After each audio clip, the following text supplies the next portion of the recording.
Высокоскоростной мобильный интернет 4G появился в этом году сразу в 14 отдаленных поселках Коми. Благодаря компании МТС местные жители получили постоянный доступ к онлайну. Теперь привыкают к новой жизни. Ксения Лосева продолжит.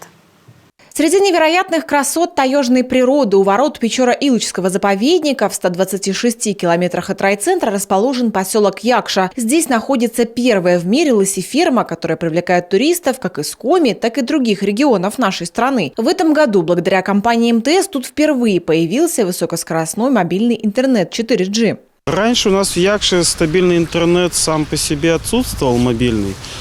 И, соответственно, все приезжающие туристы очень сильно на это жаловались. В крупных городах люди привыкли к оказанию качественных услуг, в том числе и в сфере связи. Сейчас туристы могут уже вполне комфортно там находиться, переписываться с родными, близкими, размещать в соцсетях свои материалы.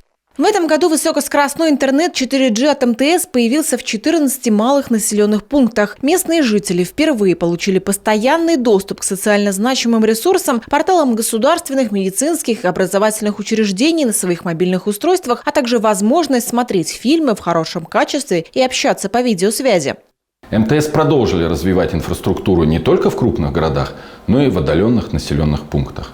За год мы прокачали связь в 149 локациях. А это почти треть нашей сети в республике. В том числе в тех деревнях и поселках, где люди не имели доступа к высокоскоростному мобильному интернету и очень ждали его. Мы понимаем, как важно оставаться на связи и иметь доступ к различным онлайн-сервисам, в том числе и социальным. Как рассказали в МТС, в следующем году компания продолжит реализацию программы по улучшению качества связи в регионе. Ксения Лосева, Дмитрий Булаев, телеканал Юркан.